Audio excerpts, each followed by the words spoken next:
And now she thinks her kids are dead. Okay, yeah. This happens in a Disney Christmas movie. Yeah, this is a Disney the husband Christmas gets movie. shot. Husband's Her shot. kids get stolen. Like, kids are stolen. Cars fucked up. You lost your job. So she's then just like she's now like grieving because her husband got shot and her kids died, and so she just goes back home and she's just sad as shit. Welcome to the Some Damn Movies podcast. Just a heads up, we don't shy away from spoilers. Here's your warning for the following movies: One Magic Christmas, Gremlins, The Florida Project, Anora, $1 Million Baby, Snow White and the Huntsman. Hello, hello, hello. I'm your beautiful host, Jared. This is the Some Damn Movies podcast. We finally reached episode 6. Who would have thunk? I cannot believe we've lasted this long, to be quite honest. I am joined by my boy, Ian. It is the holiday season. We are recording on December 1st. Ian, how you doing today?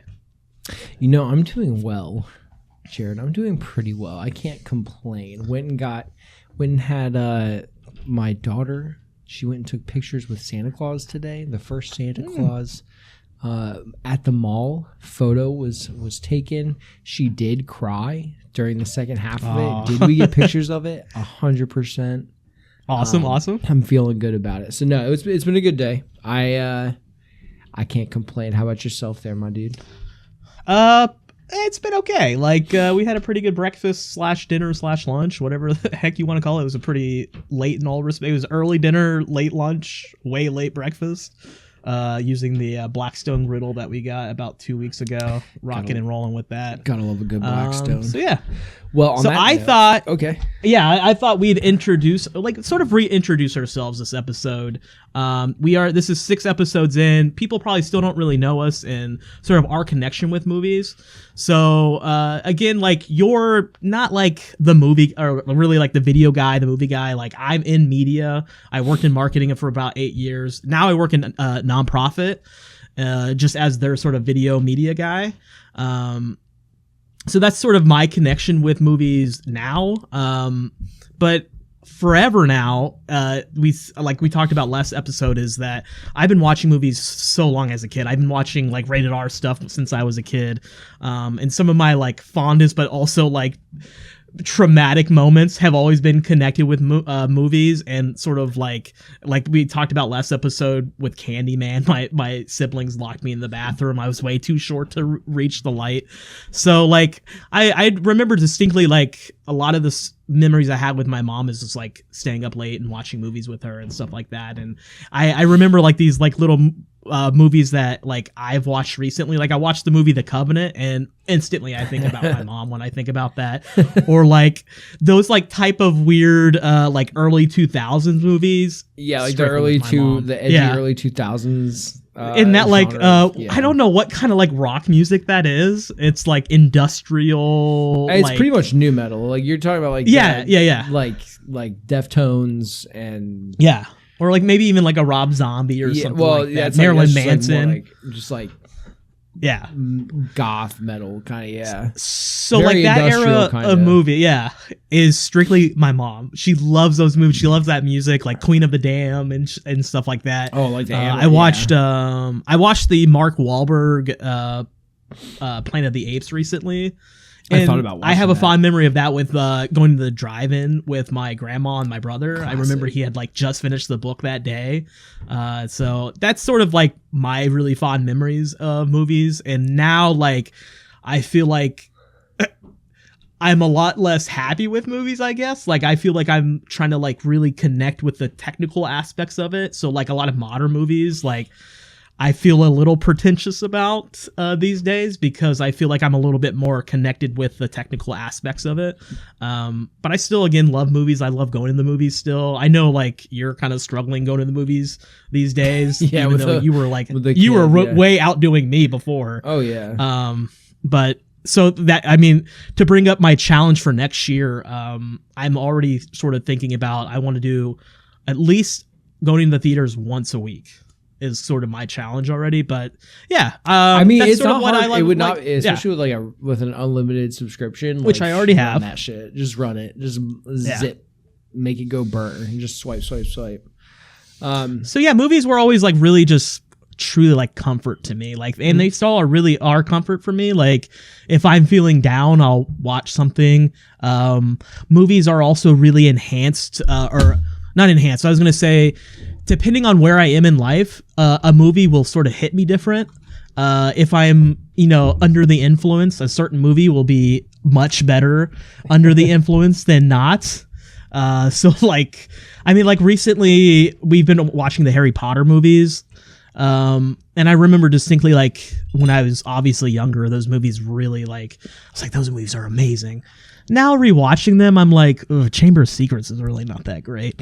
And we were watching Goblet of Fire recently. We couldn't really finish it because she's also reading the books, and she was really pissed off the entire time. It's like, that's not in there.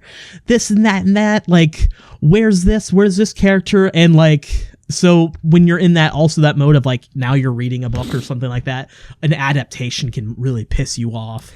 Yeah, I mean, I used to get like that, but I don't think it's fair to hold.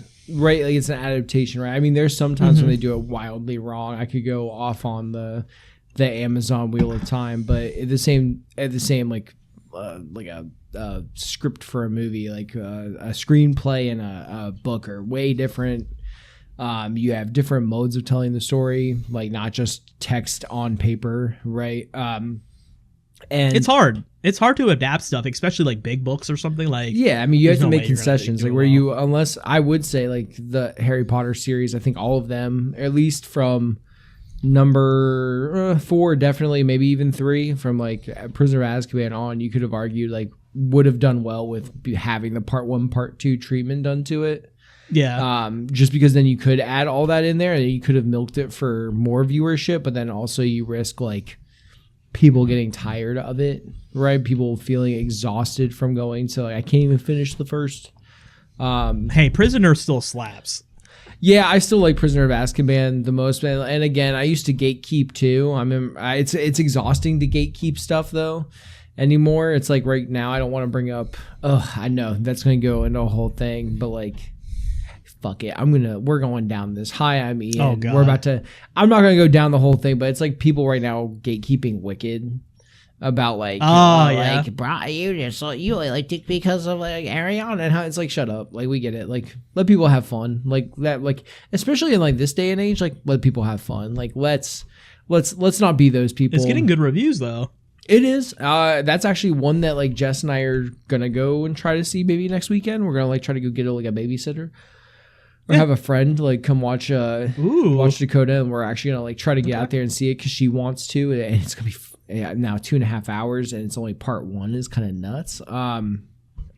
Especially because the play is like only like it's like 2.5 hours with a 15-minute intermission in between. That's like the entire story. So now like this is like 2.5 hours. And it's only the first part. Like, what's going on here? But hey, like, people are having fun, and I'll go ahead and segue into my like relationship. I don't mean to cut you off, but like, I'm Ian. I'm the second half of Some Damn Movies, the second half of Some Damn Channel. So thank you for being here. If you're at this point, my relationship with movies, well, it's pretty. I feel like it's a pretty common relationship that people have with them, right? It very much is an escape. It is also something that I shared with multiple, like, I only have fond memories of going to the movies when I was a kid with my name a family member. Right, I remember sneaking in candy, with my mom, my grandma. I remember going and watching like new M. Night Shyamalan movies, and like for a while, like going and seeing just like new my grandma and I used to go a lot. I remember like seeing when my parents were going through a hard time. My dad brought me to go see The Fellowship of the Ring, and that like sparked my love for those movies. I would go ahead and say that the reason why I love movies so much is because I feel like I just love a good story. Like I just want, whether it's a book, whether it's a movie, like I just want to be told a story. I'm the kind of guy that's not going to get tired of a bedtime story. I'm looking forward to telling my daughter bedtime stories as she gets older. and I love some fantasy. I love some sci. I love drama. I love all of it. And I would even say just with like our pursuits with something on the channel, it's a creative pursuit to try and create stories. Like whether it is like, I mean, right now we're only doing like, in case you didn't know, I have Spicy Book Club where I just read a story and review it while doing the gimmicky eating a hot chicken wing, but it's fun. Like I think it's a fun thing to talk about, but we are working on some things that are like hopefully more in line of like some storytelling. I don't want to reveal that now, but yeah, I'm just a sucker for a story, and I've always felt like I've received just like this escape that a lot of people probably do just through the medium of cinema and books. So that is my relationship with this. And I would even go to say like part of the reason why, I mean, we met because one of our connection points. Yeah. Like we met because it wasn't just video games. Like it started out like that, and then it kind of went into the production side of things. So for those who don't know, like I met him before I dropped out of college because he used to work at the college, a local community college that we were both just at the same area for.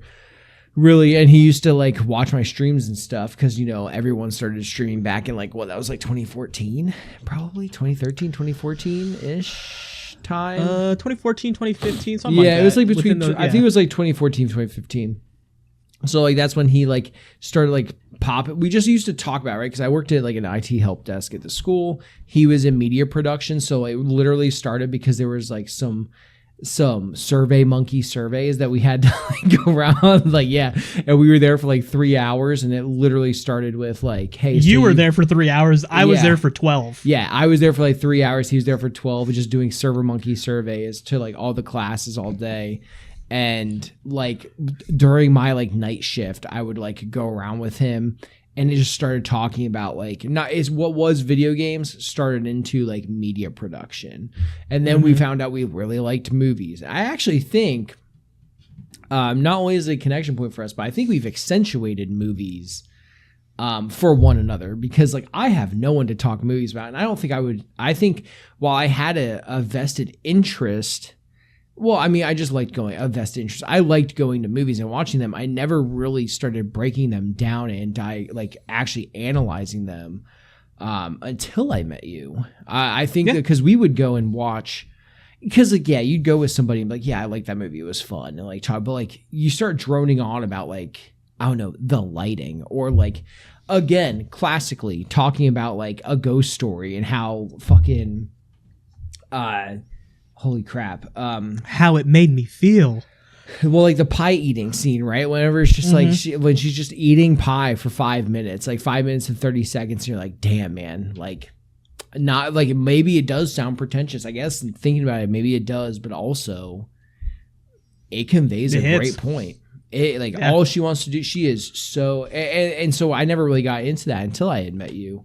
And then we just like, of course, yeah, internet culture is a thing. We enjoyed like the internet. We enjoy making these videos. And I think, again, I think we're in a great stretch where we're not just trying to make what I would call content. I hate the title of content creator, because I think it's not because like it's a bad title. I think it just oversimplifies the amount of effort people put into it. Even like the simplest videos, to be called a content creator, even like take like some of these, I don't know. I could rattle off like maybe some like the cosmetic stuff that Jess watches or something. You're still coming up with like what you're wanting to talk about. You're still coming up with like the point of the video. You're doing everything from producing to writing to, maybe it's not. I'm not trying to say like you're Ari Aster out here or like Denis Villeneuve trying to like catch the right angle, but I feel like it's really hard to call someone like, not to tout his horn, but like someone like Casey Neistat or something, like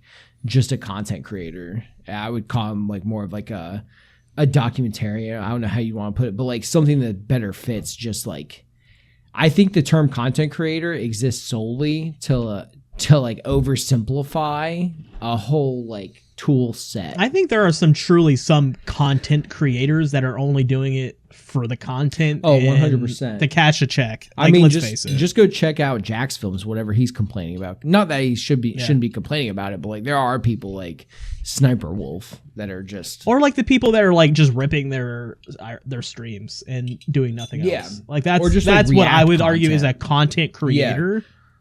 Yeah, like because like exactly, like I like that is like all the like commentary streams, commentary, anything. Yeah, I get that. But like when you're actually putting in something like I don't know, you can go into Rooster Teeth, even just like these people that are like just anyone trying to create like a show, and that's what I aspire to be, and that's what this is. But that's I guess my connection, not to droll on any kind of farther. No, that's what I wanted. Okay, yeah. I was gonna say, but like that's where, and now we're here now, and I actually would say we're doing pretty well, man. Like you said, we're 7 episodes into this. Like the goal for 2024, and I feel like 2025 is still just like consistency, and pursuing like our creative goals, our creativity, our goals and creativity. And I feel like we're doing really well with it. So we're just gonna keep going with that and see where it takes us. And part of this podcast too is like we're not like expert critics or anything. Like really, we're talking about movies that we just enjoy. But part of it is to learn. For me, I don't know about you. It's like I am looking at these movies in a different lens of like composition and lighting and stuff that I'm trying to learn for my own sake, because one day I am going to want to make a short film, a movie someday. It is a dream of mine. And it's also like going to translate into some projects I'm going to work on at work as well. Like I'm going to do, like when I first got the job, one of the reasons I got the job was because I talked so highly about wanting to do like a documentary for the stuff for my job. I don't want to like dox myself. I work in basically like children's health. And so like I've wanted to sort of document some stuff around that. And so, it's going to happen one day. It's just, it takes a lot of time to get into it. And I have a lot of like internal stuff that I work on. And so that's what like watching movies does for me too, is like, I want to learn, and then like having somebody to bounce ideas off and talk to, even though like maybe you're not looking at it necessarily in that lens as well, maybe to the level I am, it's still nice to be able to talk to. And like some of the times that we do these homeworks, like when we watched Rashomon, like watching that was like really inspiring again. And some of the movies that we've sort of brought up on like what you're watching have been really inspiring too. And some of the movies I'm gonna talk about like later, like with a certain director I'll bring up, has really inspired me lately. So again, homework is not always going to be like fun stuff like where we're asking ChatGPT to give us like Christmas ideas. It's going to be stuff like Rashomon and like more like film school stuff and stuff. So like, while we're not experts critics, like we're going to use this as a learning tool. And that's part of the reason that we do this podcast. And also we're just two best friends that like live very far apart and we like to talk movies. That's it. That's, I would say the main value of it for me.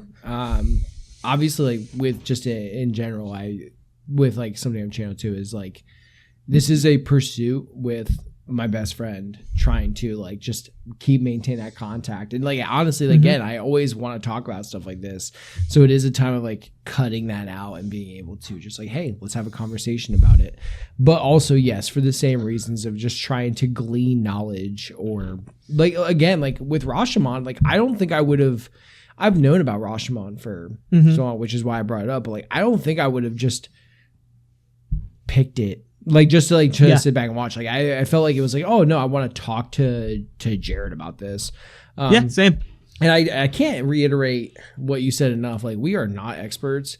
If we are dunking on, say, a director that was affiliated with the DC universe that like I have a problem with, that I'm not going to bring up. I'm not putting him on the thumbnail again. That I'm not bringing up again. If you like that, I love that for you. Like, if it keeps you from doing something like crazy, or like, if it keeps you even, and if it's just like your safe place, your happy place, I love that for you. It's the same with music. But we're also allowed to have opinions, and I will try to be respectful unless I feel utterly disrespected, which means anytime I have to watch Sucker Punch, I'm going to be utterly disrespected. So if I have to, like, I'm not going to go through that again. But yeah, so I will always try to be respectful, and if I'm not, I apologize. Just let me know down below in the comments that I'm not being respectful. And I will probably hit you back with, like, I'm either sorry or no, they disrespected my time. One of the two. Yeah. So if you got this far into the droning of us sort of reintroducing ourselves in the podcast, please leave a comment down below if you're on YouTube, or you can leave a review on the podcast channels, however you do it. I don't know. Tell us, like, sort of your fond memories and what sort of your connection to movies are. I'd love to read some of them. And we're going to move on to our homework. So last week's homework, I believe we asked ChatGPT to give us like a movie from the 80s, like a Christmas movie from the 80s. Well, we just said a Christmas movie. I have the log. Yeah. We just said a Christmas movie that, like, we didn't know about. Like, one that, like, people don't want to talk about. Because, like, right, we always come to this time of the year, everyone's going to be like, oh, I'm going to watch A Christmas Story, or I'm going to watch A Christmas Carol. Home Alone. I'm going to watch Home Alone. Wow. Which is, like, that's great. Those are staples for a amazing reason. We movie. love that. I They're love fun. Like, we like those. But again, part of this whole reason why we do so many movies is we want to experience things that we haven't experienced. So, of course, in the realm of a post-AI world, we just went ahead and asked them, like, hey, can you find a movie that people don't really watch a whole lot of and recommend it to us for Christmas? Which it did. What was it? And it was One Magic Christmas, which was a Disney movie starring, what was her name? Mary Steenburgen? Steenburgen? You've seen her in Elf. Back to the Future 3. She was Step Brothers. She was the mom. Step Brothers, yeah. She was a mom in Step Brothers. She was the, I think she's like a teacher or something in Back to the Future 3. Yeah. She's Doc Brown's love interest. Elf, she is also the mom in Elf, right? Yes. She's the mom in Elf, I think. And then she's definitely the mom in Step Brothers. So she's been in some stuff that you've seen. She has that, like, if you see her, you know her. Yeah, right? You see her, you know her. Like, she's one of those actresses. So this is from 1985, directed by one Philip Borsos, which I'm looking at his filmography at least. And not a lot. There's nothing. I think I've heard of. No, I haven't even heard of Far From Home. At least not this one. I think I've heard of a Far From Home movie. Yeah, I'm not familiar with... Is it this one? I'm not familiar with... The Adventures of a Yellow Dog. Okay, so, whatever. First, let's start this... We'll start this off with Jared's review on Letterboxd, which below you can hopefully find the links to our Letterboxd. Please come follow us there. It's our preferred form of social media. On Letterboxd, you gave it 2 stars, which I actually just added that in too. I didn't even. So yeah, I'm with you there. And then you said that's one way to get someone into the holiday spirit. And if you also got to this far, you probably heard the warning in the beginning, but we do not shy away from spoilers. So we're about to just spoil the heck out of this. If you care, if you do want to watch it, it is on Disney Plus. Or you can, sail the 7 seas, as some people would say. I'll start this Please off. Do. I did not expect this at all. Not at all. No. The first half of this movie is kind of nuts. Like, it feels bad. It's like the first half of this movie so the premise is, I'll just read it. Ginny Granger, a young mother, rediscovers the joy and beauty of Christmas thanks to the unshakable faith of her 6-year-old daughter, Abby, and Gideon, Ginny's very own guardian angel. So Ginny does not like Christmas, and she does not believe in Christmas for this first half. And honestly, I don't blame her at all. So I'm still not convinced at the end. I don't even think she does either. I think she's just okay. So She got gaslit into liking Christmas. Like, because of how dismal this Christmas was for her. So she again is a young mother. Her husband just lost his job at the local radio station, and the local radio station. The big part about this is that her husband is a good guy. What's his great guy? Yeah, he's just like that good guy, the good dad. His name is Jack. Yeah, I'm trying to find like the cat. Oh yeah, the cast. Yeah, his name is Jack. So Jack is like a good guy. Like he's that glass half full kind of dad, and you know he loses his job and he's like, it's all good. But the caveat is that like I don't know if anyone's familiar with like business housing, but like the house that they're living in was one of the perks of working at the or like of his job title at the radio station. So they're not only is it Christmas, but like they have to like move, which is stressful enough because like they show him like explaining to the kids like we have to move because of this, yada yada. And they're moving back in with I believe it was her dad. So push comes to shove, and really she's just getting shoved the whole time. Life. I'm trying to think. She's a grocery store clerk. She's a grocery store clerk her job's being threatened. Her parent, she's trying to provide like enough, just enough to like keep bread, like food on the table. Mm-hmm. And of course, like the kids are like, well, what's Grandpa gonna, or what's Santa Claus gonna get us for Christmas? Like maybe he'll get us that. And she's trying to be like she's kind of mad. She's kind of like, no, he's not getting it for you. Sorry there. Like Abby, like not happening. That's not how Christmas works. They do run into a guardian angel named Gideon that Abby is like seeing. He was a character. He played by Harry Dean Stanton. Yeah, which I have seen him before. Yeah. Like it's again, one of those names that like, if you see it, he was an Alien. Okay. The main climax, or at least like this woman who's down on her luck, this mother, really comes to a head when I believe it is Christmas Day that this is happening. It's Christmas Eve.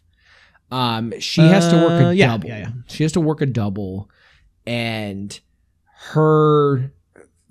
she goes to work, and then Jack and the family, meaning like Abby and the brother, which whatever his name is, they go to the bank.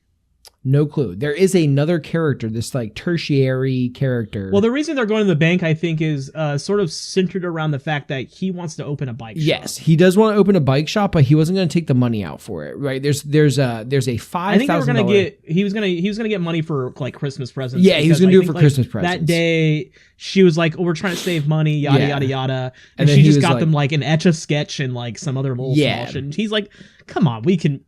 Come on. Yeah, he's like, we can do this. And she's like, we actually can't because you don't have a job. And he's like, we'll find a way. We'll make it work. Like, have faith.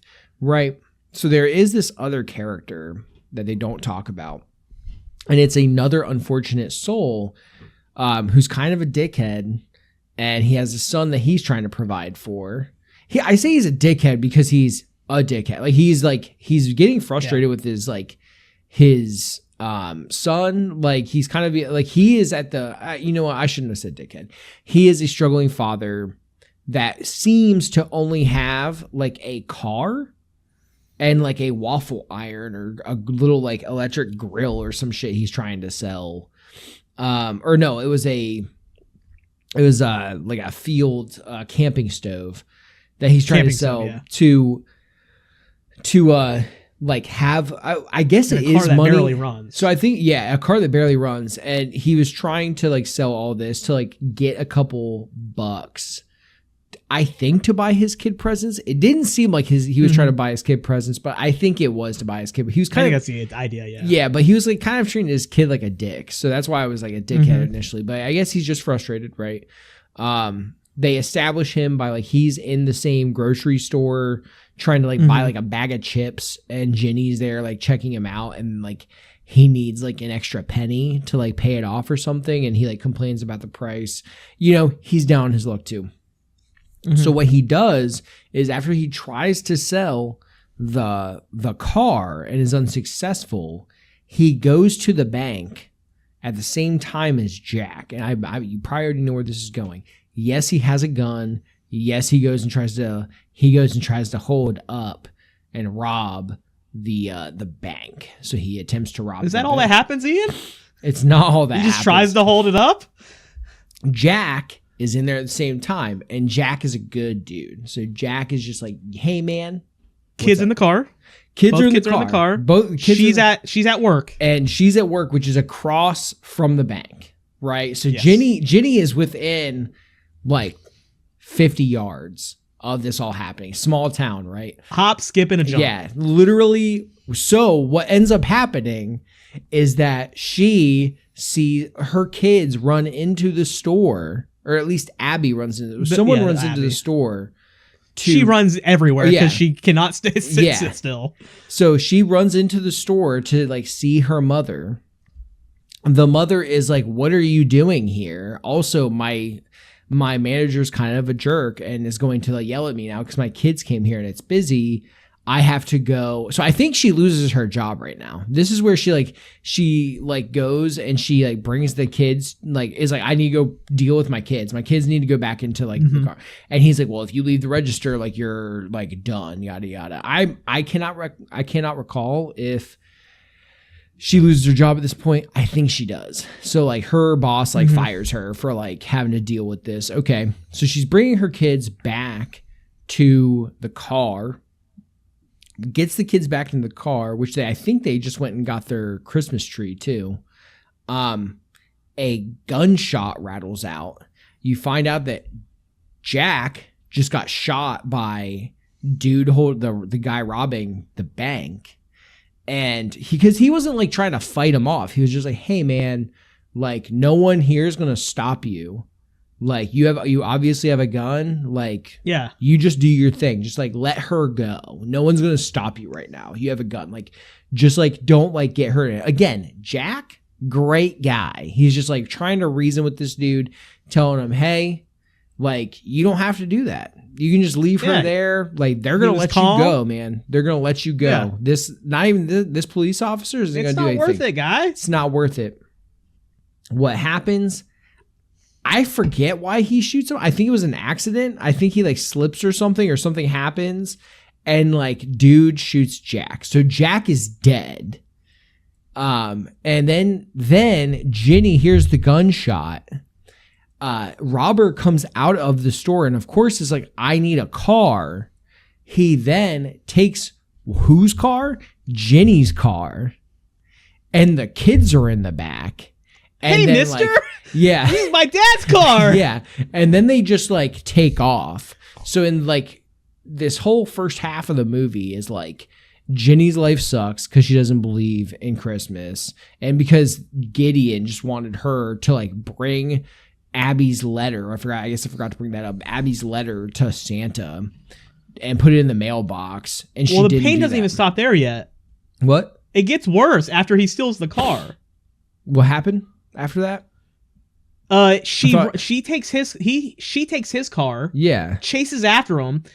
The car breaks down. She starts running after him in the snow because this is obviously like, blah blah blah. Cops pick her up, and then the cops they have like a cops at the bridge ready to block him off. He swerves off the bridge with the kids.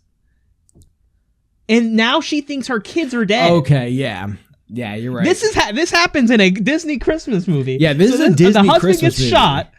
Husband's shot. Kids get stolen. Like, kids are stolen. Cars fucked up. You lost your job. Yeah. Like it was just man. So she's been just like, she's now like grieving because her husband got shot and her kids died, and so she just goes back home and she's just sad as shit. Yeah, she does get her kids back, and she has to explain. Like the cops are like, "Yeah, we found your kids."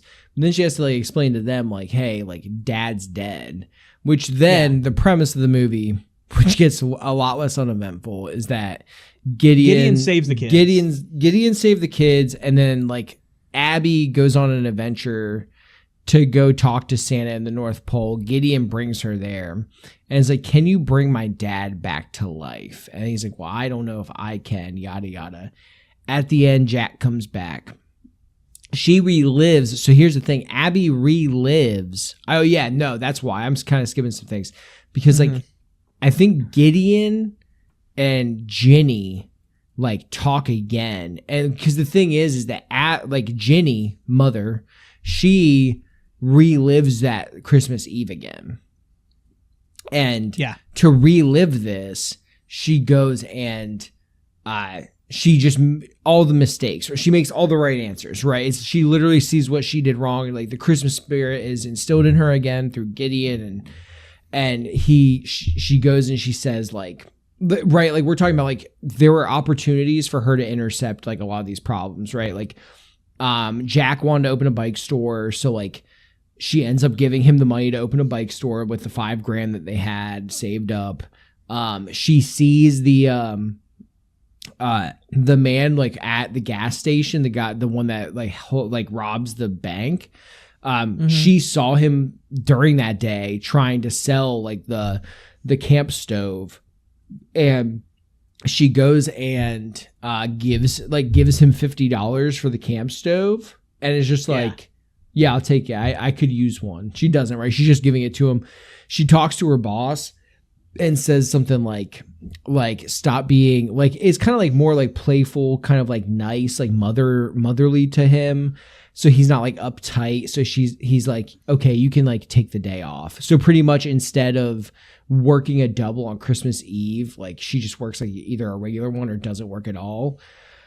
And everything's right in the world. That's really the main. Well, it does the MacGuffin, not really a MacGuffin, I guess. It's kind of like Abby goes see Santa. I want my dad back. Yeah. The only person that can bring your dad back is your mom, and the only way that can happen is if she believes in the spirit of Christmas, which is to be thankful for like what you have in life and yada yada. And basically, Santa just gives her the opportunity. Ginny's the letter to Santa, which at that point is when she stopped believing in Santa because nothing was good. Yeah, nothing good was happening. Yeah. So basically when she sees that letter, she's like, oh my God, Santa's real, basically. Yeah. So it's gaslighting her into thinking like Santa's real and now everything can go back to normal, I guess. And you have to be thankful for what you had, which I thought was kind of strange because I didn't think like her attitude was like, she wasn't thankful for anything. She just seemed like she was just like tired of all the bad shit happening around her. I mean, because in the beginning of the movie, like, the husband's been out of work for a couple months, and the asshole like boss comes in with a fucking family. That week or two, like it was not. Well, I'm looking at the plot on Wiki, and it says 6 months. Oh, really? Damn. Yeah, so it's been a while.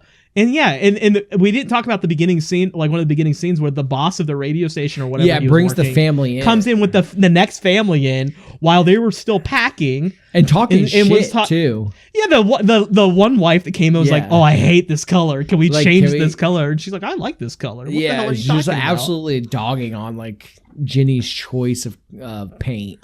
And then of course, like again, like Jack is a good dude. So Jack like works on bikes for like the kids and like fixes the bikes for the kids in the neighborhood. And like there was a girl that like, what they call her, I think it's like Delilah. Either way, like the poor kid on the block where they can like they just don't have money for like gifts, and she doesn't have a bike. So like, what did he do? He like made a bike out of spare parts.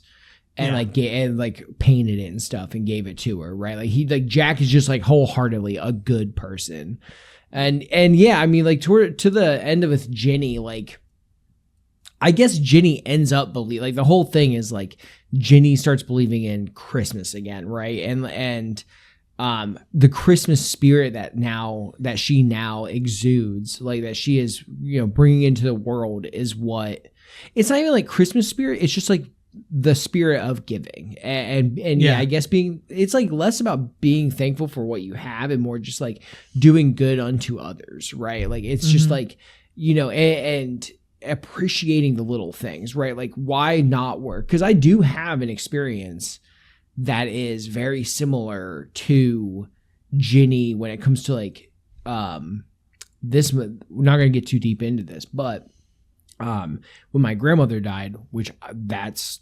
literally 10, it's crazy because that was 10 years ago on the 19th of this month. It would be to the 10-year anniversary. A whole decade ago, my grandmother died. And when this happened, I was working at Walmart, and she was pretty much like on her, like she was literally on her deathbed. Like, it was like she was not going, and I went to work instead. And like that was like that's still kind of like, I'm cool with it. I'm not cool with it, but like I accept it now because like my situation. But like if I could go back, I would have just been like, I can't come in today. Sorry. Right. Just to even like or like I'm going to be late because I need to go see my grandmother. And it really fucking sucks because like that was, again, not to go, I was extremely close with my grandmother. Like like if there's like that whole like what was the I'll think of it either way. I was very close to my grandmother, and so like, I regret that. And that was very much like in the same vein of like Ginny's like, I don't care about Christmas, I have to make money. And they're like, no, actually, like, just how about you hang out with your family? How about you appreciate your family, right? Like, how about you, like, work can wait. So like she just corrected all these faults to be like more. But I guess like I don't think I picked up the fact that she didn't want to spend time with her family. It's not that she didn't want to. It was like her boss couldn't. Yeah, I guess. She like the thing was like she was like her biggest aggravation with Jack was like, you're not taking this serious. That like we don't have money. Like we are going to be on our own. And Jack just always had faith and was like, we'll figure out a way. Like, it doesn't matter. Like, we will find a way. And I'm not going to, and he was never going to sacrifice like these moments with his kids or like, you know, just like enjoying or savoring, I guess savoring the Christmas spirit of like giving, right? I guess I just didn't think they needed to kill him and her kids for that was her nuts. To believe in that's the thing that I say about this movie. I don't think this is definitely a Disney movie. Like production wise, this feels like a straight to VHS, like on the Kmart store shelf, like Disney movie. Like it's not like some like high budget like piece of film, right? It's not like there was, but man, they did Ginny it's so literally bad. 2/3 of the movies is just like wrecking her emotions, and then she gets a letter and then believes in the Christmas spirit again. That's basically the movie. I don't know who. I mean, I guess I can look. Who is the writer of this? Thomas Meehan. What have you written? So, the writer he wrote the producers and Spaceballs, Annie, Spaceballs. It looks like a rendition of 1984 Elf Buddy's Musical Christmas. What? That's nuts.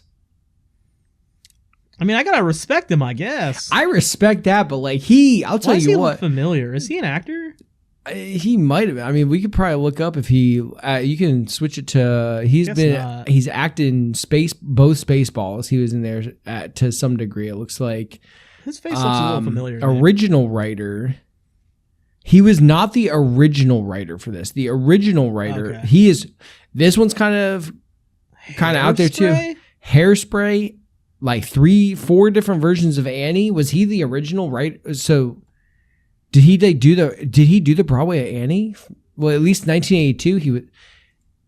How many? Because like it feels like there's 4 different versions of Annie right here that he wrote, or he's credited as the original writer.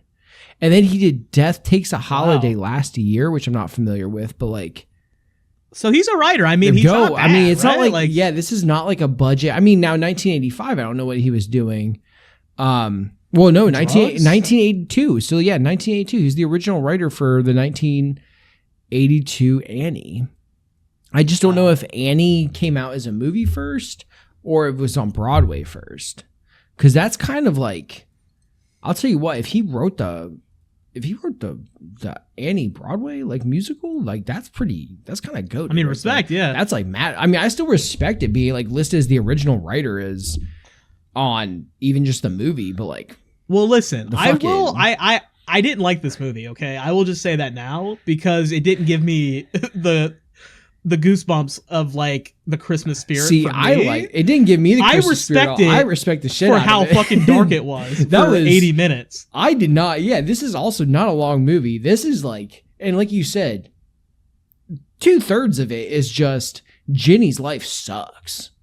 Yeah. And I was like, God, it doesn't even come back from it too. That's the biggest thing. It's like, you're kind of watching and it. Abby won't sit the fuck still. Yeah, and Abby stop leaving the house. Stop leaving the fucking house. I get that you want to go to the North Pole, but stop.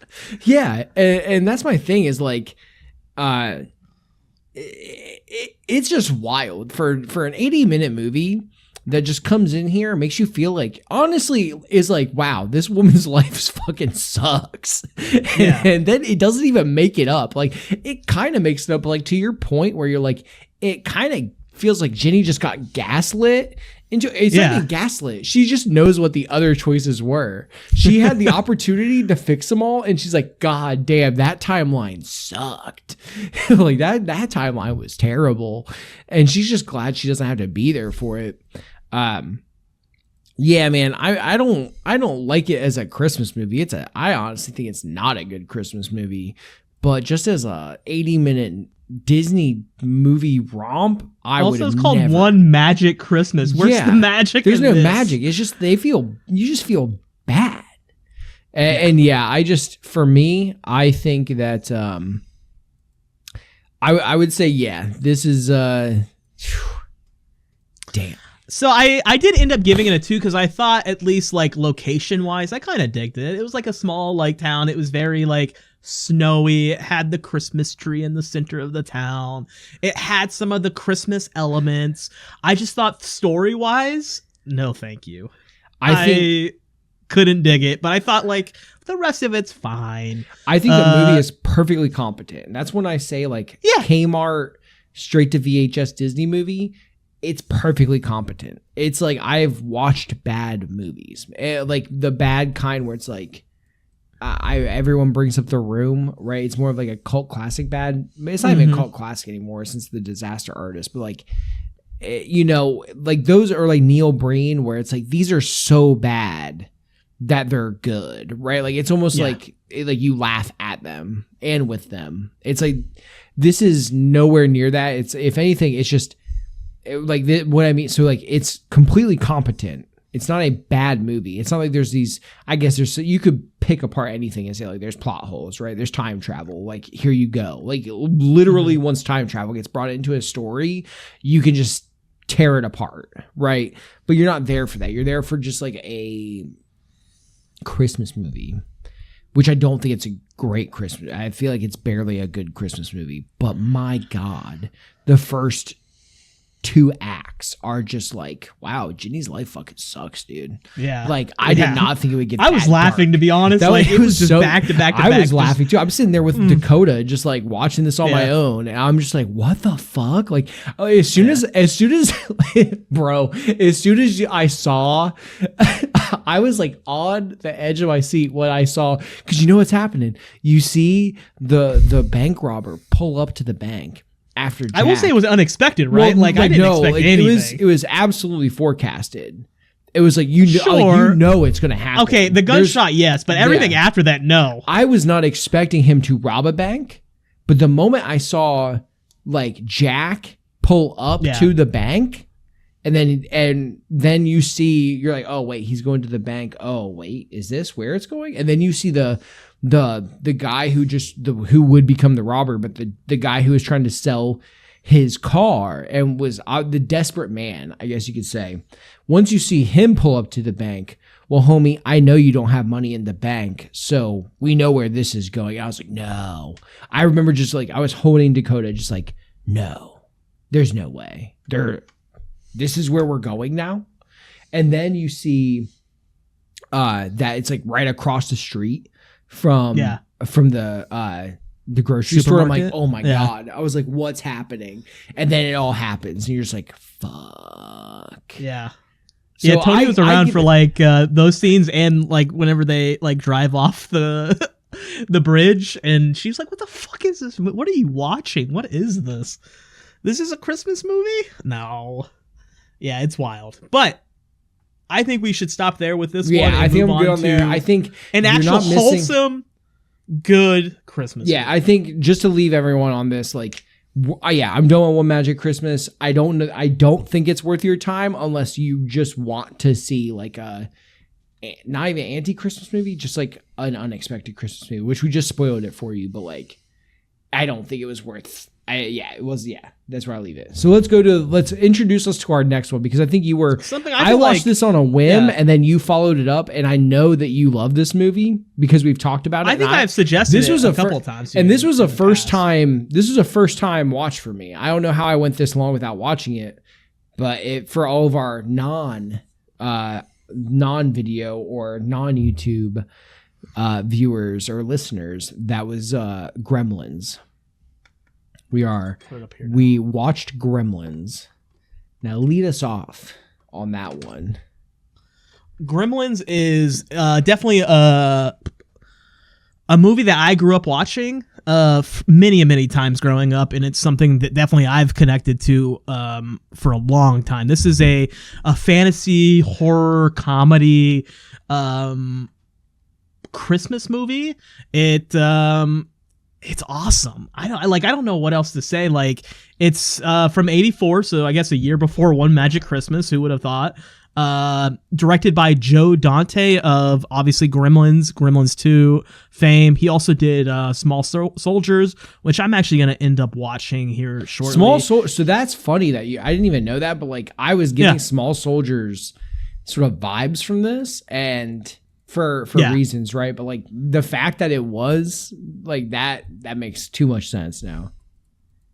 So yeah, basically it starts out with a father who is like an inventor is going out trying to like sell his products and stuff. It sort of starts that he's in Chinatown just trying to like go around, and he basically gets like invited by some like kid in the town to come to his like grandpa's shop, and he's trying to sell the grandfather like, I assume, his like inventions to sell at his shop. Yada yada. And let me tell you right now, these inventions fucking suck. They're not very good. They're so great. funny. They're funny. They're hilarious. Yeah. But he's just a hopeful inventor. Like he always and you respect it. Like, what is it? The Peltzer. He is not The great Peltzers, at yeah. inventing. He just is intoxicated by the idea of having And he next tries. big thing that revolutionizes the daily life of Americans. And there's so many different ones, and they always like the wife says, they work great for the first couple weeks, and then they just like shit themselves. And he just wants his big break. You know, it's just like he just wants his big break into, like, again, he wants to invent Post-it. He wants to invent something that you just use. The multi-tool, basically. Yeah, he just wants to make the travel buddy, right? So he made the travel buddy. That's the one you see the most of, where he was trying to like hawk around, where it's like everything. It's like a shaver, a toothbrush. It's like if your sundry bag for travel could be put into an oversized and laughably large, probably the size of a baseball, or like a softball. It's like this. It's like a it's like this softball. thing. Yeah. It was crazy. And it has like your shape. It's like a Swiss Army knife for, going to just, traveling. It has your floss, has your razor, your toothbrush, shaving cream, even everything. Yeah. But yeah. So while he's at the shop, I was gonna say he hears like a noise and stuff, and blah blah blah. He's wondering what the hell it is, and he learns that it's like this little like crazy little creature called the Mogwai, and he wants it now for his kid. So he wants it for his kid. Sure, he wants it for his kid. The old man won't sell it to him because like, for whatever reasons, the kid basically sells it behind the grandpa's back. And then it sort of transitions back to the town where everything is going on. I forget what the town is called. Yeah, I forget. But basically, there's 3 rules that you learn in the beginning of the movie. So that's basically sort of the stinger of the movie. He's in Chinatown. He gets the Mogwai. It's cute little like named Gizmo. He names it Gizmo. Mm-hmm. Adorable little creature. And there's 3 rules for caring for this. Basically, you can't feed it after midnight. It doesn't like light, and it doesn't like water. He doesn't really. Yeah. He doesn't explain why. They don't explain why, but you learn basically throughout the rest of the movie once he gives the gizmo to the kid. Throughout the movie, it's like you sort of learn each little step why you can't do yada yada yada. Basically, They don't like light because it hurts them. They don't like. It's not like they don't like water. You can't get them wet because they'll multiply. So like each one of these steps, it's not necessarily like not trying to say like it's like a Faustian sort of like plot. It's not. There's no like deal really made. Yeah, it almost kind of goes into that. Well, no, it doesn't, but it feels like it does once the dad realizes that they multiply. Because again, the dad's head is at like, I want my big break for a product, and then whenever Gizmo gets wet, he starts multiplying, and now there's like 7 or 8 different Mogwai, and his first thought is like, oh, like I can sell this. Like these could be the next. Who needs a dog when you can have a Mogwai, right? And so it's not really. I thought for a second it was kind of like in the Faustian sort of like. So it's not at all. But like from this is like the discovery, because like really, the dad doesn't tell the family like all these steps right away. It's just, well, no, he does, I guess. Yeah, he does, right? Yeah, at the beginning. Yeah, he's like, oh, hey, dim the lights. These are like the important rules. Yada yada yada. Yeah, because sunlight will kill it. You can't let it come into contact because it will multiply, or you can't feed it after midnight because it becomes evil. Basically, right? That's kind of the rules. And then ultimately, what ends up happening is it multiplies. They don't purposely, but they end up getting fed, except for Gizmo. Gizmo's the cute little Mogwai that stays adorable. And an evil one comes out. The evil one comes out of him. I think his name. He had the stripe on his head, the mohawk. Either way, he.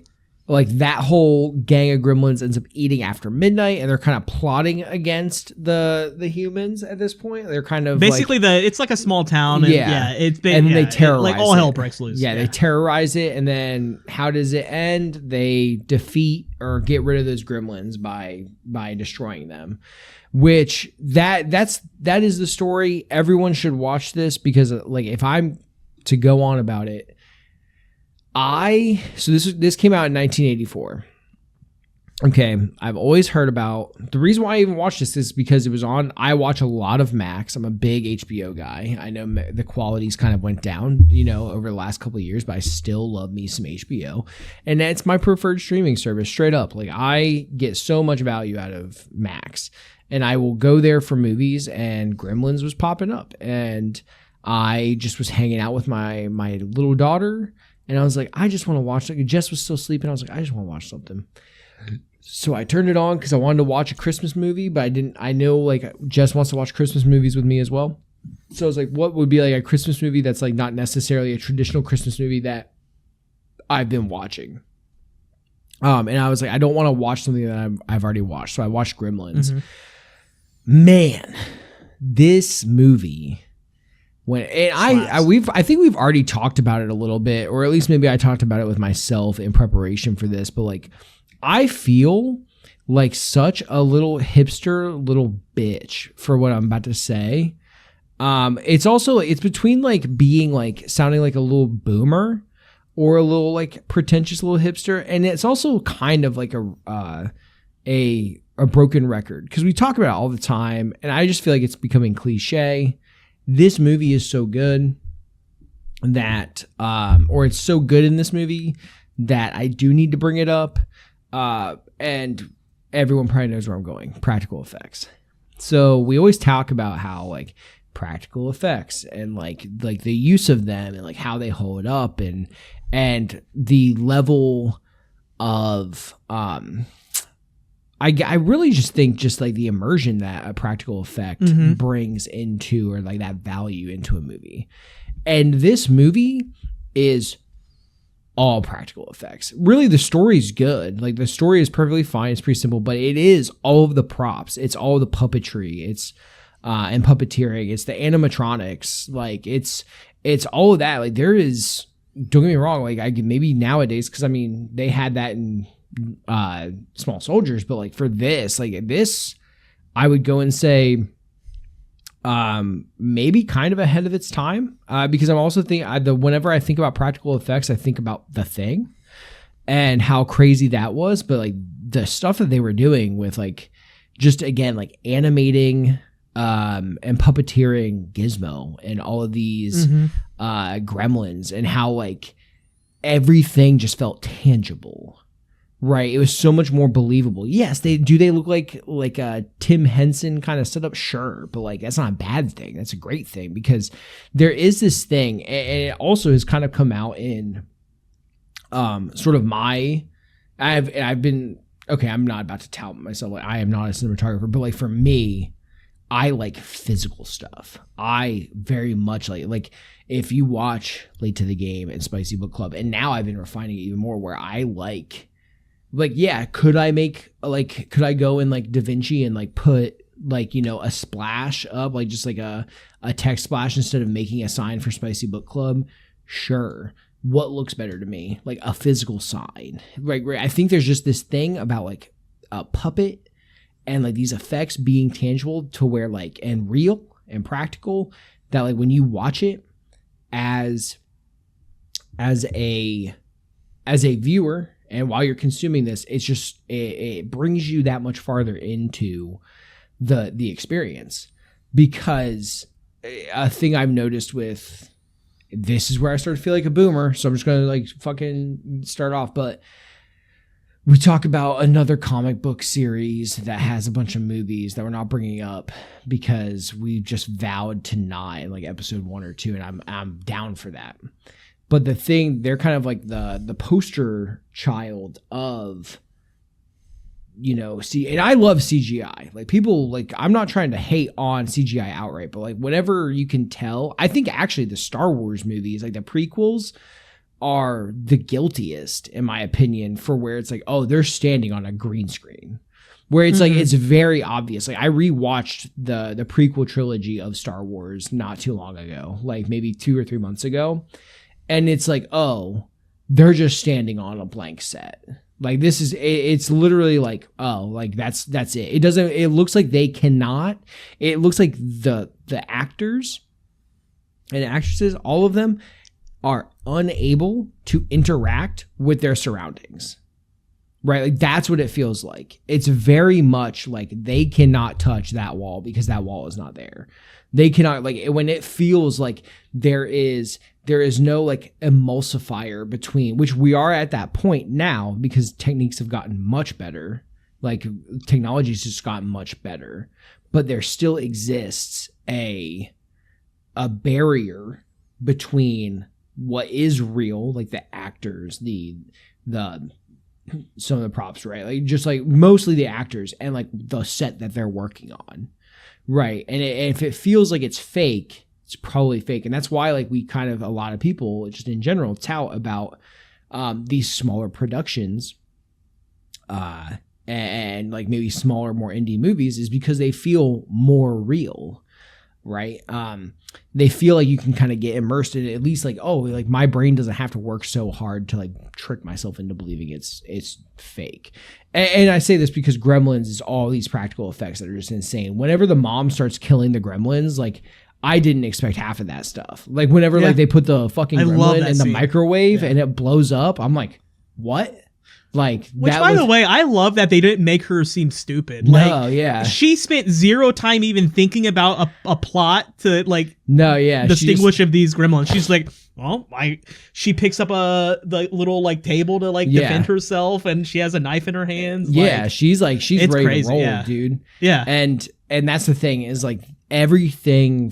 While yes, Mogwai and the gremlins are fake, it feels tangible. Yeah, it does not take, and This is a movie I would love to watch, like the behind the scenes of. I actually want to seek it out. Like that would be insane. I wanted to really compliment a lot of the set pieces too. I really enjoyed a lot of the way, not only the pacing, I felt I really enjoyed. It was in an hour and 40 minutes. Like, you texted me that like you were watching it or you watched it. And I was like, sweet, I have it on Blu-ray. Might as well pop it in. I finished it before like 8:00 last night. And like the set pieces were so neat. I really like, you have the house, you have the like market or whatever it was. You have Chinatown, you have the house, and then you have like the pool scene center, where they like where you see the all these YMCA. The YMCA whenever like it multiplies and stuff. That scene's awesome looking. Like the town itself is like you can tell that honestly the town is like a set. But it looks cool. Like it's very Christmassy. It's like snow everywhere and stuff like that, and like the police office and blah blah blah. Like all the set pieces are really neat, and I thought like cinematography was pretty neat too. Like I didn't think it was anything outstanding, but it was like competent, and I thought it was awesome. Like everything looked good. Yeah, and the thing is like I don't think I went into this because I actually started watching just because I was like making a magic deck yesterday, like online. I just popped Dune like part 1 on just to have it in the background, and it's no like Denis Villeneuve like shot like masterpiece or some shit. Okay, I think masterpiece might even be old too far. I just kind of got lazy there for a second, but it's not like you're not watching this movie for the cinematography. You're not watching it really. Like you're kind of watching it for the plot, but like really, like if I were to come back to this, it's simply because of like the tomfoolery and how ridiculous and like just like again like the puppeteering. It's silly. Like, it's really it silly. is silly, but like again, just looking at these animatronics and like these puppets and like it just and it works so though. Cool. Like you would think a movie that like really like the Gremlins are in like a lot of the scenes, right? Like they're not like they're and I feel like a lot of movies that would be like ugh. Like I was like talking to Tony about like the Harry Potter movies and like the reason like maybe like Dobby's not in a lot of the scenes. I think it's purely because they can't really pull off a CGI character that will last an hour in a film. Like it just won't look good. But then in this you have practical like animatronics and all that other stuff that like it feels more realistic because it's in the scene with you, and they pull it off for an hour and 40 minutes where like the Gremlins are in a lot of the scenes. Well, it's also like how they use the Gremlins. So normally, right, if this was like when I think of like puppets and I think of puppeteering and stuff, I think of I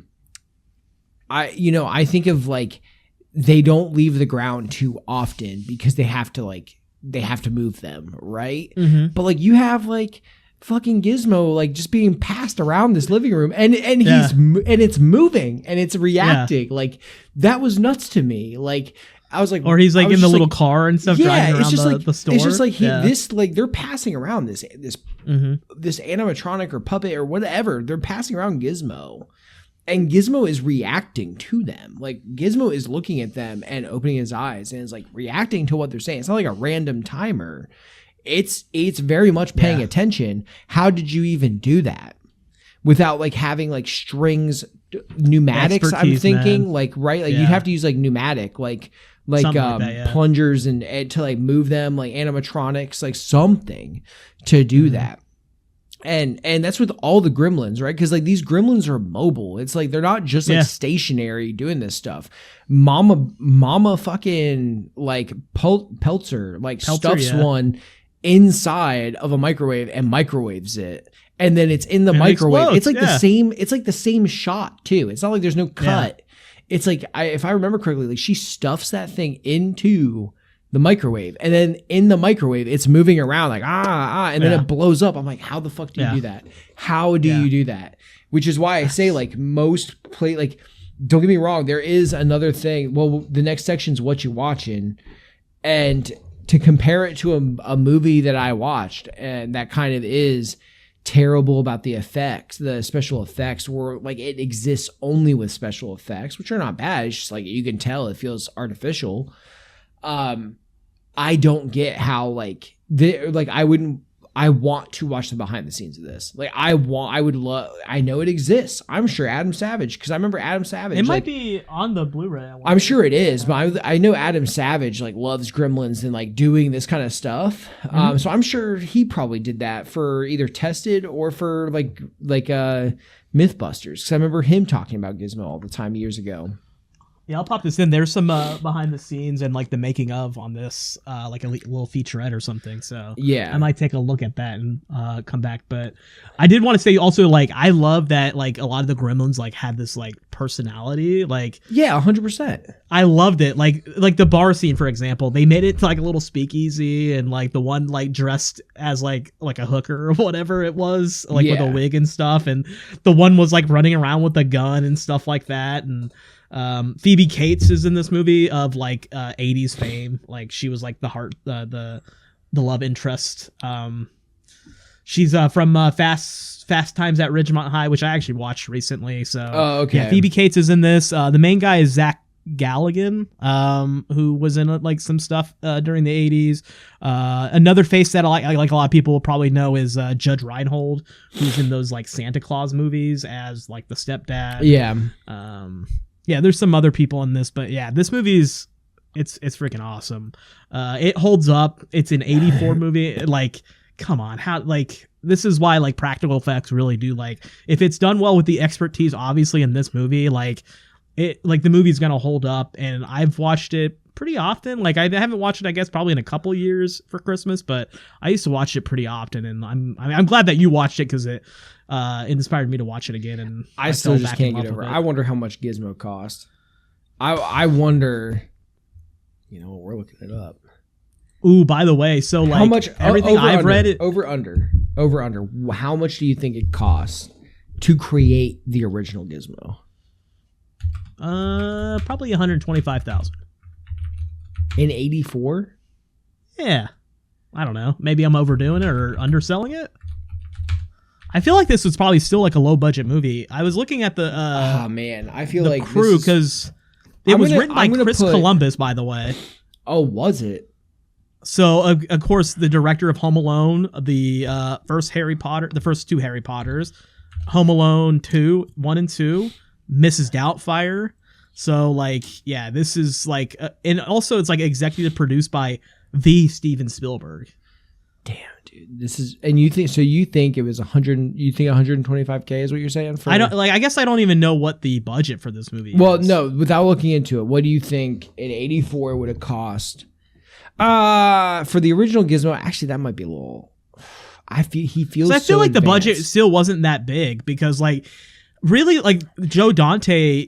This wasn't. I'm assuming it wasn't a big budget because like he in my mind is sort of like an advanced B director basically. Yeah. Like this movie gives that like B film definitely vibe, for sure. But it's done at such a maximum expertise that it like really like works as an A film. I think that I think the original I'm just thinking like how advanced Gizmo and these Gremlins felt. That was probably more I bet the original Gizmo probably cost about 20 grand. That's what I'm thinking. I think I'm going to sit on 20 grand. I could be very wildly off, but let's see if AI can tell us. Oh, by the way, do you know who the voice actor of Gizmo was? No, who? Howie Mandel. Wow. Bobby's World himself. Bobby's World himself, yeah.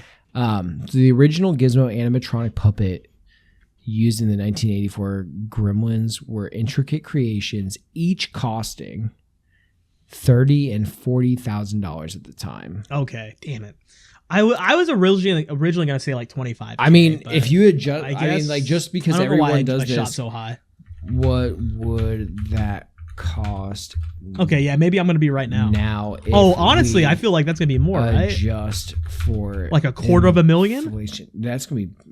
Bro, it's gonna be more. Like, if I remember correctly, like I think that inflation year over year increases at about 3 to 5% per year. This was in 84. It's literally 20 years old.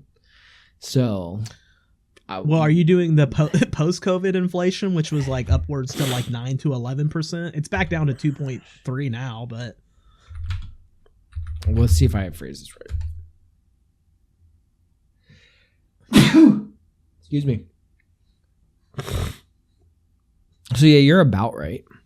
Adjusting for inflation, the original Gizmo animatronic puppet would cost 30 to 40 grand, would be equivalent to 91,000 to 121,000 today. All right, I was thinking in the future. Yeah, that's what you meant. Yeah, but still, like that's. I mean, per now, like at least in the first one, because right, like that's just Gizmo. Like they had to do that for each animatronic. For each. That's probably where most of the budget was. It's not like the cast is like insane. Yeah, no, I mean like the cast. I mean, yeah, I don't. I mean, Corey Feldman's in this, by the way, too. Yeah, like, I know. I remember, but this is also like baby Corey Feldman. This is like, this is before Stand By Me, I think. Yeah, it definitely is. So yeah, I think most of the budget was just in that, for sure.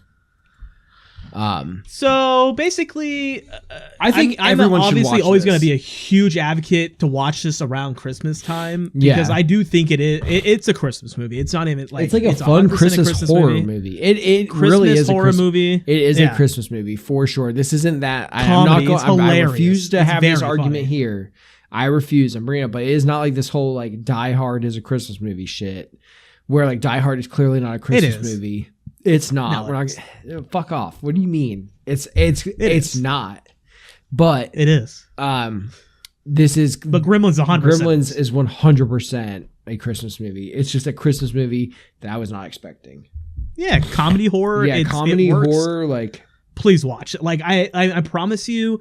Like, I think you can probably show this to your kids, right? Like, 100%. It's not gonna like freak them out too much. Like, I feel like this would be perfect for like a 6-year-old. Like around like. Between 5 and 7, like you'd get the most bang for your buck out of that. Like they would be really into it. Yeah, they would love it. It's funny. It looks good. The music's dope. Like I think the music's awesome. Yeah, like the cast is pretty good. Like there's like the performances are fine. Honestly, I think the funniest scene is Phoebe Cates talking about why she doesn't like Christmas anymore because of the way her father died. Oh yeah, when she just that was like the entire. You just find out she was in One Magic Christmas. Yeah, it was her all along. Fucked she up. was Ginny Granger. Yeah, she was Ginny Granger because that's pretty much it. Was just like my dad fucking died trying to act like he tried to play Santa. Santa and he died. Broke his neck. And then she's like, "Damn, dude, that was kind of fucked." Okay, that's all I've really got for this one, though. I think everyone should watch it. I think, especially right now, you're watching this with plenty of time before Christmas hits. You should definitely put this one on your radar. I can't speak for the second one. Maybe I'm sure it's really cool. I know they have like people say it's one of the best sequels of all time. I know that my friend Tony, he had a toy store. He's big into Gremlins.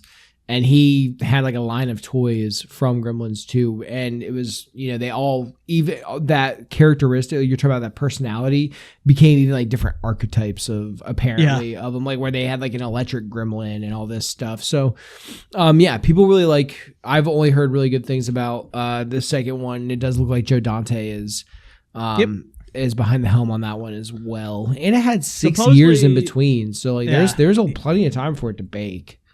Supposedly he didn't want to make it. He didn't think Gremlins needed a sequel, but it doesn't. It actually doesn't. So, but supposedly the second one he got a little bit more of a bigger budget, and basically it just shits on Hollywood and sequels. So it's a big like satire. Okay, then I can get behind that. It's basically another comedy like horror movie. I don't know if it's Christmas. I haven't seen it in a long time. I think that one I've only seen maybe once or twice, so I couldn't really comment on it too much. It's just as I was reading more about Gremlins yesterday, everyone was like saying watch the second one too. Yeah, so I'll probably watch that sometime soon. But let's get into maybe some other stuff we watch. I know you said you haven't watched too much of anything. I mean, I have some. Sorry, I'm about to sneeze again. Oh god. I think we're good because I have quite a bit that I can talk about. Yeah. I think I'll start off, but also I just saw another one that says who watched this? Oh, it was. I have to look at this review really fast. No, I just saw something pop up in like popular with friends category on Letterboxd. It's like who watched this? Because I did watch this movie. I don't want to really go into it too hard though. So yeah, no, I didn't watch much just because I've not been the best at watching movies lately. But I did watch. Didn't even finish the second one, but I watched. Was it Cinderella or Snow White and the Huntsman? The first one. Yeah. I thought you were gonna watch them both. What the hell, I man? made it about halfway through. I just haven't finished the second one, but the second one just is like fucking stupid.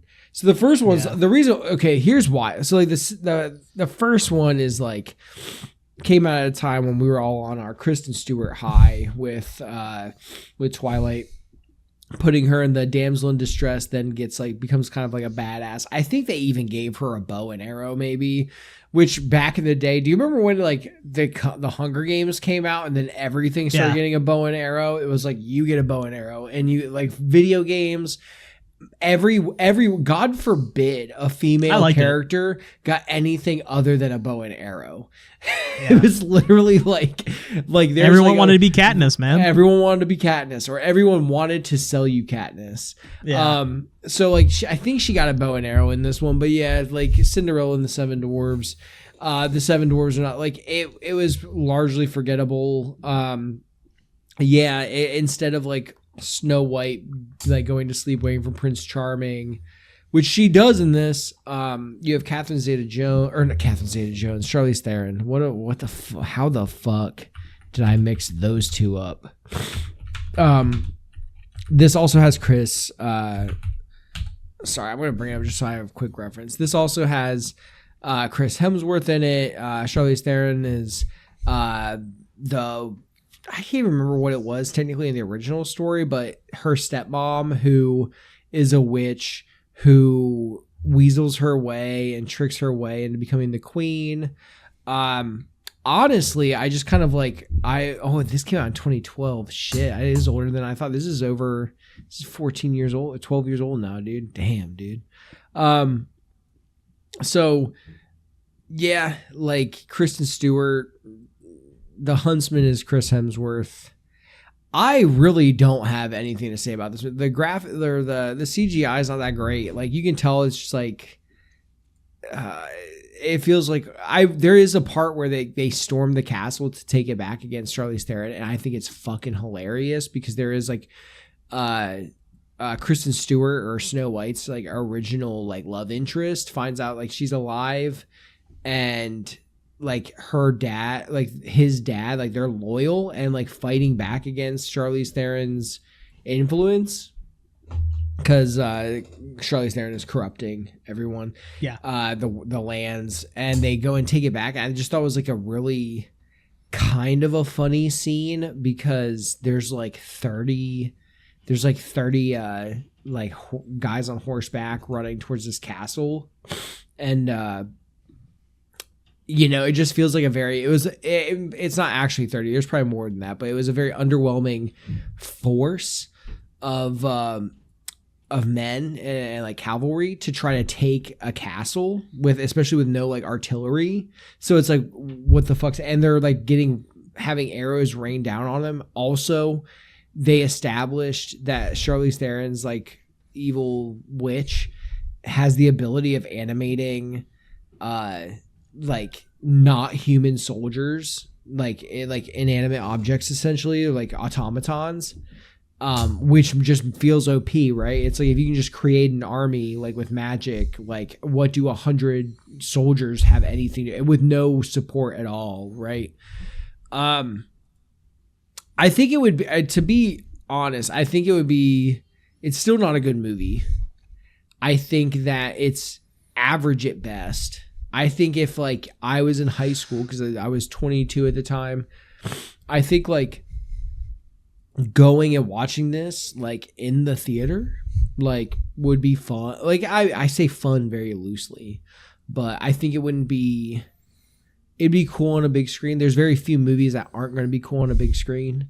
Action movies tend to be some of the most fun you can have on a big screen, in my opinion, because there's just like all this action that's going in and out.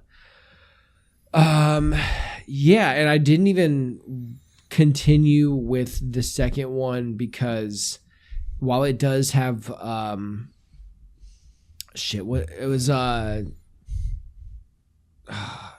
it, I keep saying Emily Blunt. Emily Blunt is like, it's a prequel, so as soon as they go the prequel route, I'm just kind of like done, because it seemed like they were gonna like, I don't know, maybe I'll restart it, but the whole thing is like they established that Chris Hemsworth's character in this one is like, he's a drunkard that like falls in love with Snow White.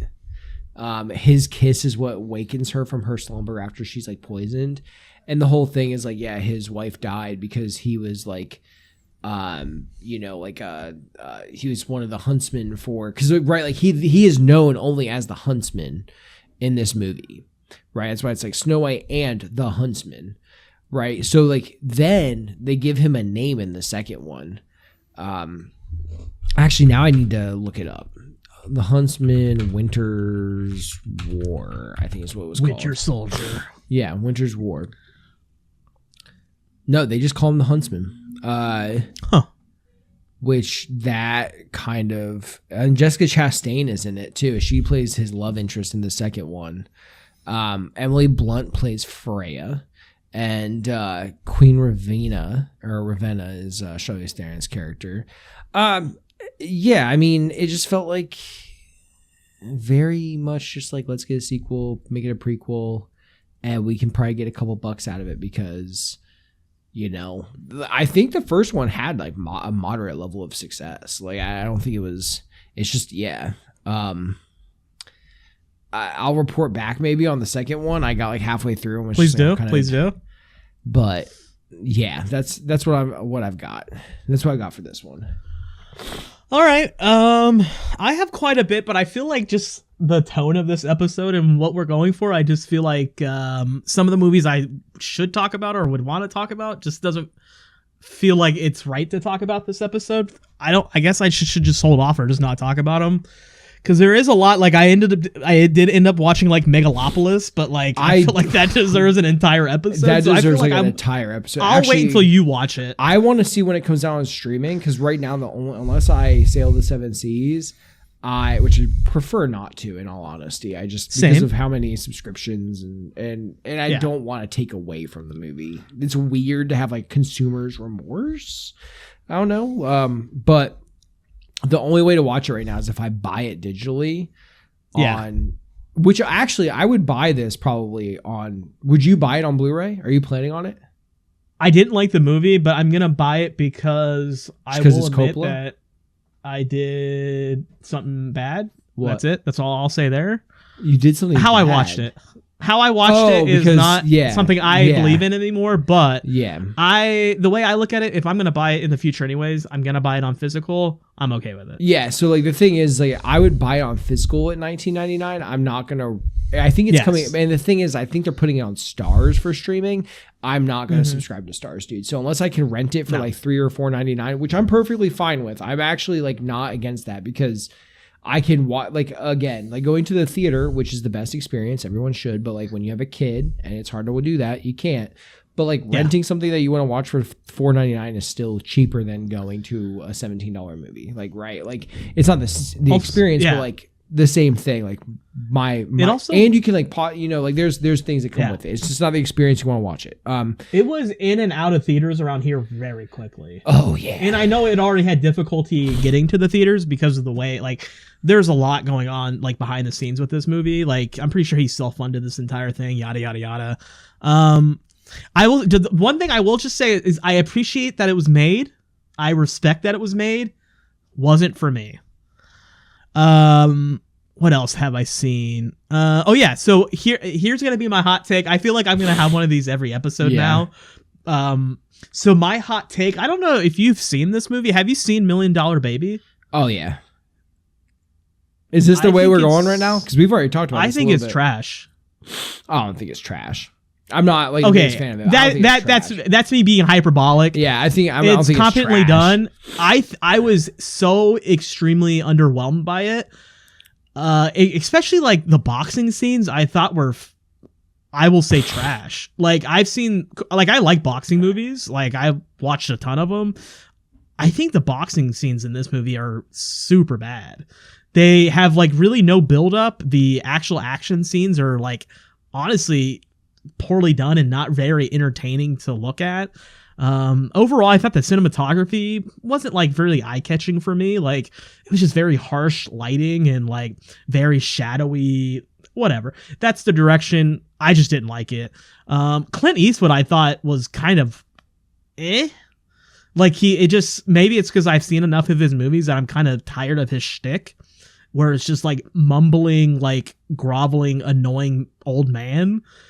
Which I'm sure it's the character that he was going for. I just didn't really care. Hilary Swank I thought was okay. I just didn't really care about her character either. Didn't really enjoy Morgan Freeman's like constant narration and like exposition dump the entire movie. Whatever. I thought his actual character within the movie was pretty neat. Like he was probably my favorite. Who's the other guy? Like the intellectually disabled guy that was in it. Like I didn't like that character one bit, and it took me out of it. And then like once the movie, like the climax, like when she like hits her head and becomes paralyzed, and her family were like caricatures of like hillbillies and like extreme narcissist and like did not give a shit, yada yada yada. I don't know, I just felt like the writing to me felt very surface level. It didn't have a lot of depth for me. Like, didn't Clint also, he directed it? Well, did he? Oh, he didn't write it. Yeah. Okay. So like, yeah, it's one of those movies that is like very highly rated, and I was like going into it pretty excited because it was a movie that I've heard about a long time. I didn't really know much going into it. Honestly, as I was watching it, I'm like, I'm not connecting to this. I don't really feel it. Like, I think there's plenty of other better boxing movies that I think, one, do the boxing scenes so much better, and do the whole like boxing characters much better. Like, it's all like very like basic, the boxing characters, like it's in every movie. Yeah. So I feel like it doesn't really reinvent the wheel, other than like it's a woman that's like in her 30s that is trying to become a boxer. But then like her only like version of success, I guess, or version of happiness is just like being like, is just success and not like anything else. Which like, and that just seems like success of winning fights and making money. Yeah, like that's her only. And then, and at the end of the movie, she's like, "Just kill me. I don't fucking care now. I got everything I wanted." I'd have to rewatch it. That's where, like, for me, like, I remember being like I thought it was fine. I definitely think it was like overhyped. If I remember, like, I say overhyped. I think that a lot of people and maybe it was the landscape in 2004, right? Like, I was only 14. I didn't really give a shit about this movie when it came out. But I will say, just like Clint Eastwood has had some pretty solid movies that I think got him a lot of, like Mystic River, I remember was really good. I'm trying to think of like I think he's a competent director. Yeah, we used to be. The Mule is a fucking waste of my time. I remember in college I watched a Clint Eastwood movie that he directed. I think it was one of his first ones, Play Misty for Me. I fell in love with that movie. It was one of my favorites for a long time. Yeah. He also did J. Edgar. Okay. So like, yeah, he has some bangers. Like he's a competent director. But yeah, I would have to rewatch $1 Million Baby.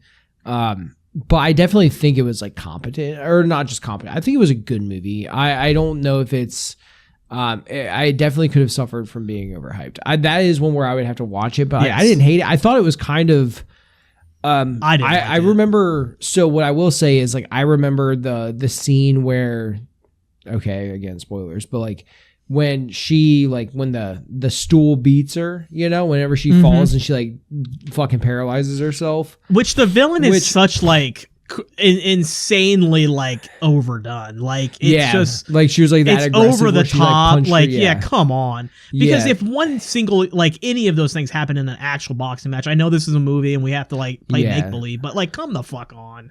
Yeah, like, she'd be kicked out automatically. There's no fucking there'd way. Be like, with how strict. Well, and I can't. I do agree that they would. It kind of like just kind of weird how she just like did that, and then it was like, I think my main point is like how such a minuscule event, like not an event, just like this minor thing, because she was on the up and up, right?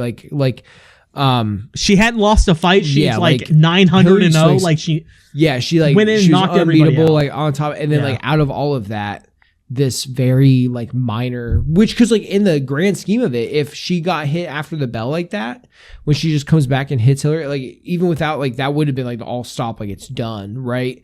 But it's the fact. Well, that's not even the worst part. Is like the ref was like. Yeah, he wasn't looking at all the entire time, and he was like busy. Like there's no fucking way.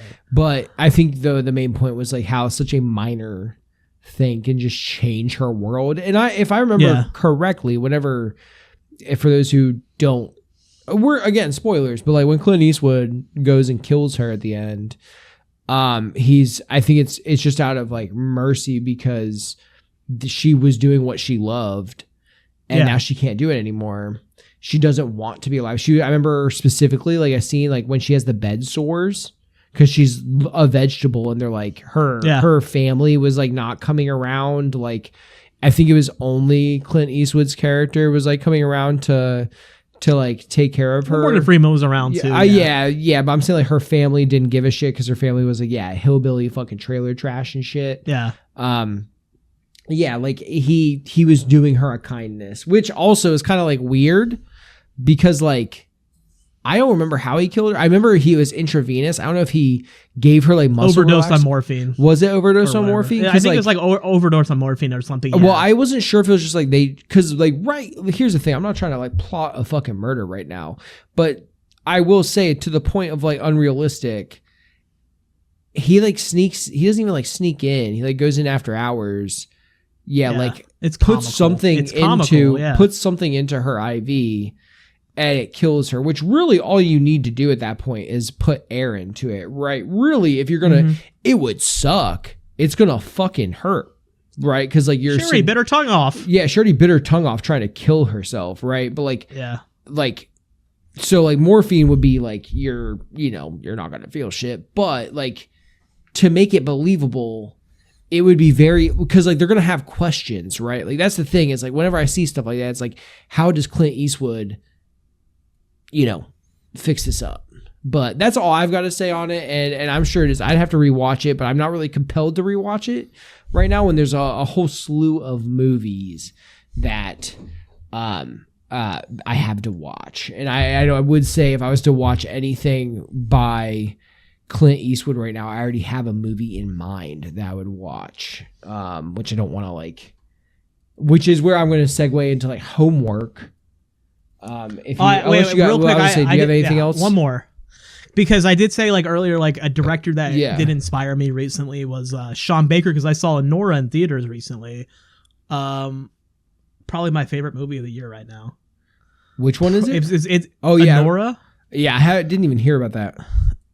Incredible. Like it's so good. Sean Baker is like he basically directs the same like style of movie. Like they're very naturalistic, like slice of life type movies. And a lot of the stuff that he features is like the life of marginalized like characters and stuff like that. So this movie's centered around like a sex worker who, basically is doing her job and then runs into like this Russian kid, falls in love, and sort of has like this fairy tale. It's like this movie is basically just like a typical roller coaster of a movie, like really like high, like having the time of their life, and then it just fucking plummet bottoms out. Yeah. And so like it's not like an overly complicated movie. It's pretty funny. Like his movies like have this like really nice like tone of like comedy to them. This one I think is probably his funniest that I've watched. I still need to watch like Tangerine and Red Rocket. Yeah, I've heard of both of those. Simon Rex. Yeah, I wanted to watch. Yeah, actually. So they're all like pretty fairly the same. Like the other one I watched was The Florida Project, which I had already watched before. That's another one I mean to watch. Yeah, I watched it again recently. And a lot of his movies also star like not these like big name actors. This one does have like Willem Dafoe in it, but he plays just like the hotel manager. The main character is actually like a little girl in The Florida Project. But back to Anora real quick. The main actress I think is incredible in this. I think she's probably going to get nominated, and I wouldn't doubt if she won. At least some of the movies I've seen already this year. Obviously, once we get closer to the Oscars and stuff, we'll probably start like really watching a lot of the stuff that gets nominated and probably do an episode on that. But Anora definitely right now is probably going to be my favorite movie of the year. It's shot so beautifully. The set pieces are really gorgeous.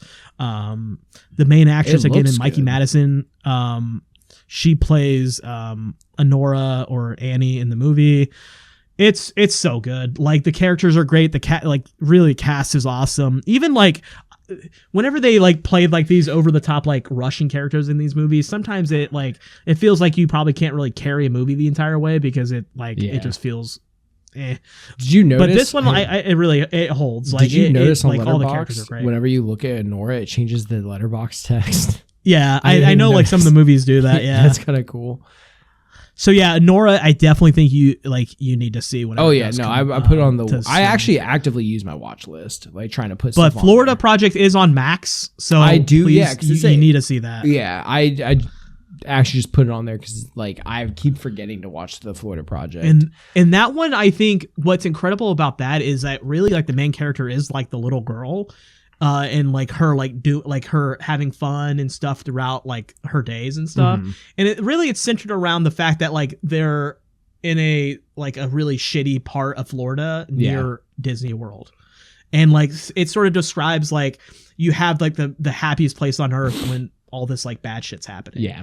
Like her mom is having to do some like dark stuff to like make the way. And really it's centered like families that live in hotels, like these week by week motels and stuff like that. And it's just like it's carried by this little girl actress, and I thought she was really incredible in it, and all the other little actors and actresses in it was great. Willem Dafoe is really good in it. Really my only like distaste was like the end, which if you watch it, you'll know what I'm talking about. The last little bit, like the last scene, it's Like in the Florida Project, or okay. You'll know exactly what I'm talking about when you do watch it. You'll be like, okay, yeah.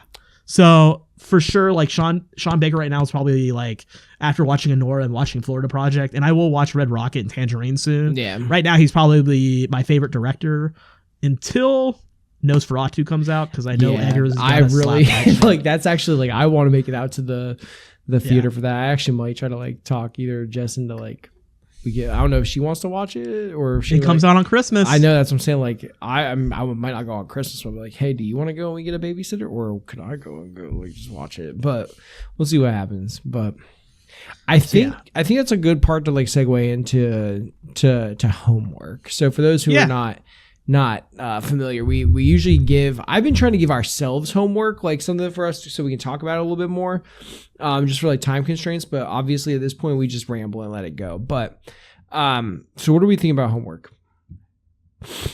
We already kind of talked about it. I just didn't know if you wanted to. So we are going to be doing another Christmas movie. I did go and look up one for on like ChatGPT, same formula. I didn't know if you wanted to keep doing that, or if you wanted to give each other. Pop a question in there. I think this time I want you to do something outside the U.S. Yeah. So give me a Christmas movie. It doesn't matter. Well, I want to do like pre-2000 to be honest. So I already put in, which it looks like it's available through Peacock. I had put in like, what Christmas movie should we watch? Please find a popular one from a country outside the U.S. and provide the streaming service we can find it on, because again, we're trying to use those streaming services. The one that it gave me was if you're looking to enjoy a popular Christmas movie from outside the United States, Rare Exports: A Christmas Tale is an excellent choice. The Finnish film offers a unique and darker twist on the Santa Claus legend, blending elements of fantasy, horror, and comedy. In the film, an archaeological dig in northern Finland uncovers the real Santa Claus.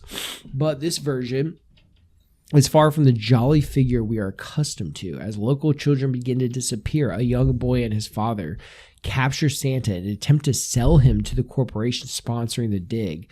The movie provides a fresh and intriguing perspective on the Christmas folklore. And if anyone's watching this and wants to kind of like watch along prior to this, so we don't spoil it to you, it says that you can stream it on several platforms, and they list Peacock, Amazon Prime Video, and I'm going to list this one, but no one's going to use it. But like Tubi, don't use Tubi. Tubi feels like the Temu of streaming. Like they're going to like do really, they're all probably doing bad things with or selling your data to like bad people. But like Tubi definitely is. Right. Like that's the vibe I get from Tubi. So like Peacock and Amazon Prime are usually pretty easy to go and like get to. Right. So, and it may vary, it says, depending on location and subscription, yada, yada. So, definitely gonna play. I think this sounds cool because especially in light of what's it called again? It's called Rare Exports, and then Rare Exports, A Christmas Tale. So let me look that up in Letterboxd just to make sure it's a legitimate. Yeah, I see it. You found 2010. It? Yeah. Okay. It has a 3.2. I've seen some people I actually know that's watched it, so okay, I'll put this on the watch list. So yeah, Rare Exports. I'll link it down below. I'm gonna start linking our Letterboxd because I haven't been doing that before, but you can check our Letterboxd in the descriptions as well as this. So yeah, we'll watch Rare Exports: A Christmas Tale. That's Chris. Well, I guess this episode will be released on the 18th. Right, but then homework will then be the 1st of January. Okay, so I was going to say, we're releasing the episode coming up on the 4th. And for everyone to know, we're recording this on December 1st, if we already said. So we have an episode coming out on the 4th, and then there's an episode coming out 5. on the 18th. Which episode should be 6, which is this episode. Yes. So this one will be coming out on the 18th. And then there will be one on the 1st of January, which will be this is when your homework's due, is January 1st. You're getting this one on the 18th. Yes. You have 2 weeks to get it down. So this actually does look like it'll be fun. I'm into it. Yeah, I think it hits all the wickets. So we'll try it out and we'll see what goes with that. I'm into it. All right, guys. I think that wraps up this episode. I don't know if we have anything else we wanted to say. Just other than again, the links down below. Give us, hit that subscribe button. You don't, hit the bell, but like I always feel it's weird when people are like hit the bell. Like we come out on a regular time, when to come look for us. I would much rather you comment down below your thoughts.